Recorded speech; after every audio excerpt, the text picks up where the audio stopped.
Salut! Alors, je vais te montrer un peu comment j'ai fait en vidéo.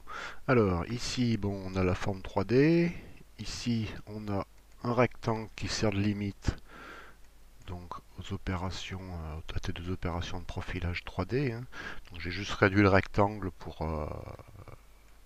que ça fasse moins de parcours, qu'on y voit plus clair.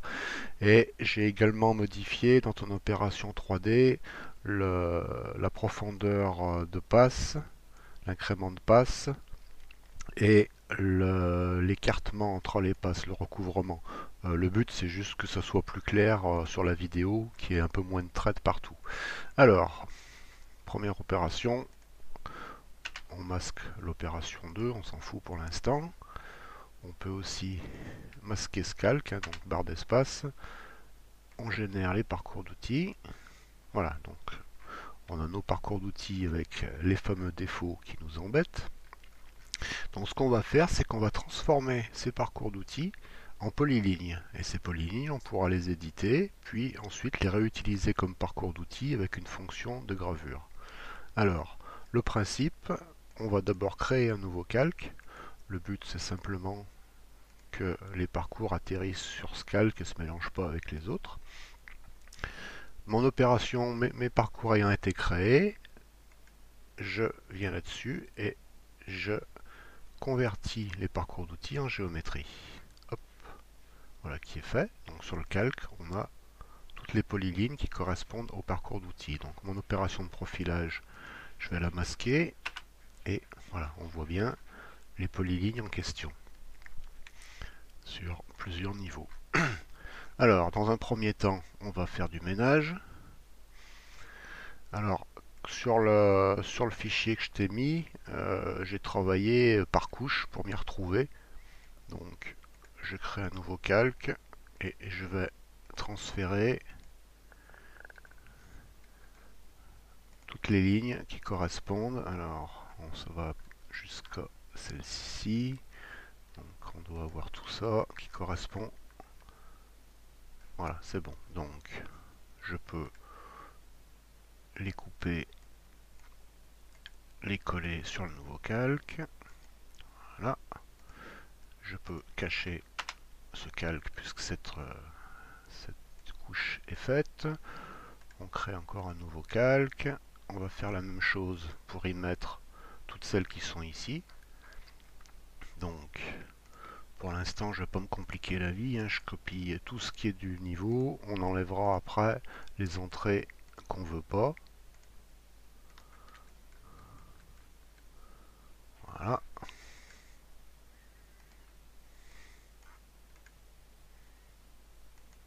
Voilà. Je cache le calque 3 et il me reste plus qu'un. Voilà. Donc en principe, tout ce qui est ici, voilà, c'est tout ce qui est sur ce calque. Alors maintenant, on va les organiser dans l'ordre. Le calque 1, en fait, c'est la dernière couche. Le calque 2, donc lui, c'est le premier. Il nous convient. Il y a toutes les entrées qui vont bien. Donc la première chose que je vais faire, c'est de joindre. Alors CTRL J. Je joins ça pour avoir une seule polyligne. Et comme on voit, elle est passée en bas. Donc elles sont plus dans l'ordre. Si je fais défiler, ça va pas. Et il est important qu'elle soit dans l'ordre pour l'opération de gravure. Donc hop, je la remonte en haut et je peux vérifier que, hop, alors là c'est pareil, c'est pas la bonne. Celle-ci, elle est à la fin. Voilà, donc ça c'est en ordre pour l'instant. Ok, donc maintenant, deuxième chose, il faut vérifier où est-ce qu'on va démarrer pour la prochaine couche. Donc on part de ce côté, on revient là, on repart, on revient, etc. Tac, tac, tac. Donc on finit l'usinage ici. Donc notre entrée, on va la faire sur le calque 3. On va la faire ici. Donc je cache mon calque 2. Et sur le calque 3, bah, ça tombe bien, il y a une entrée juste où je veux. J'ai juste à supprimer celle-ci. Voilà. Même chose, je joins ça et ça. Et je m'arrange pour qu'elles soient dans l'ordre. Donc, je vais commencer par celle-ci. Ensuite, voilà, elles sont toutes inversées. Donc, celle-ci vient là.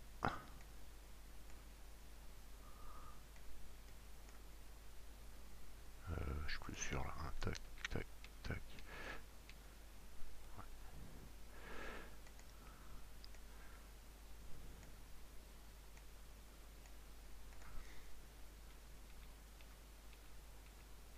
Voilà, elles sont dans l'ordre. Ensuite, voilà, c'est bon pour celle-ci. Donc là, eh ben, comme on a un nombre de lignes impair, on va finir à ce bout ici. Donc sur la troisième, je vais mettre mon entrée ici.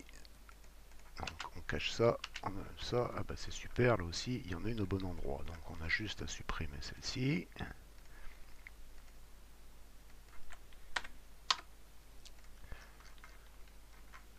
Même chose, hop, on joint ces deux-là. Et on s'assure de la même manière qu'elles soient dans l'ordre. 21, 4. Voilà, ok, là c'est bon. Toutes nos lignes sont dans l'ordre.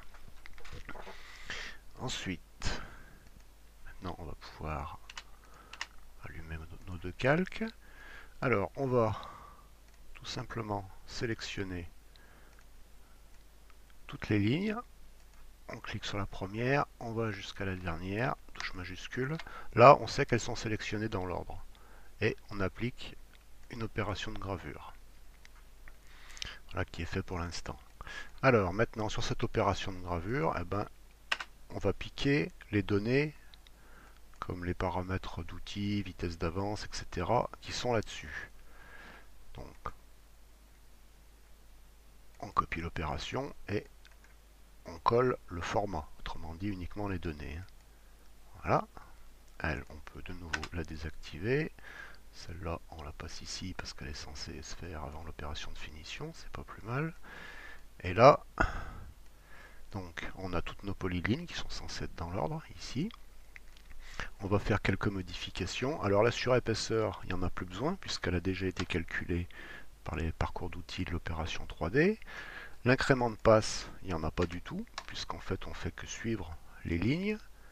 Le plan de dégagement, lui, il reste tel qu'il est. La profondeur finale, elle est à 0. Elle suit la ligne également, donc on ne descend pas en dessous du trait. Et où c'est très important, c'est le mode d'optimisation qu'il faut passer sur aucun. Le but étant que le soft suive exactement l'ordre de sélection des lignes.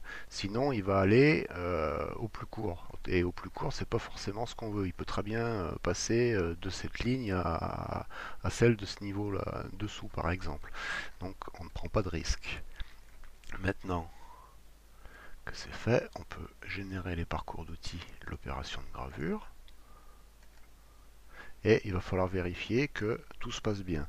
Donc déjà, qu'on commence du bon côté. On voit que la petite flèche nous indique le point de départ sur la polyligne. Si on s'était retrouvé par exemple avec le point de départ, la flèche de ce côté, il aurait fallu inverser les polylignes. Donc dans ce cas-là, par exemple,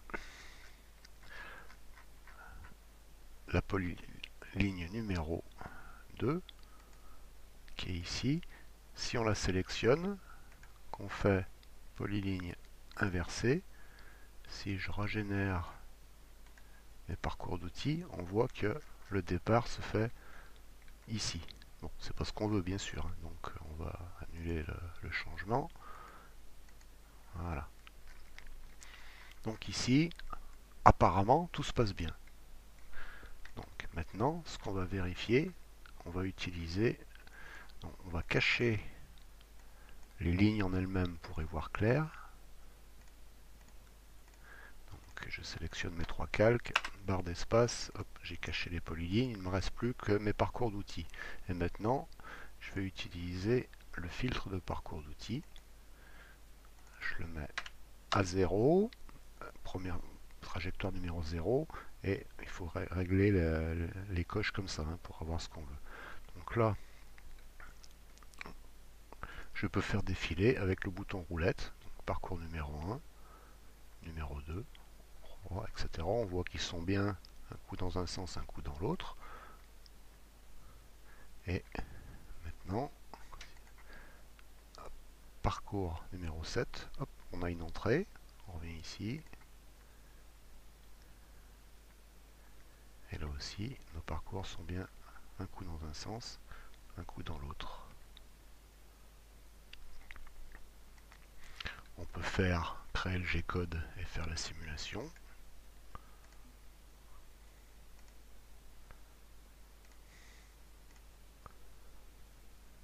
On va le faire en pas à pas.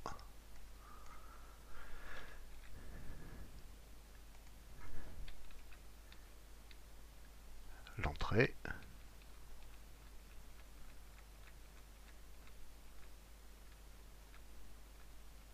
Une nouvelle entrée dans la matière, etc.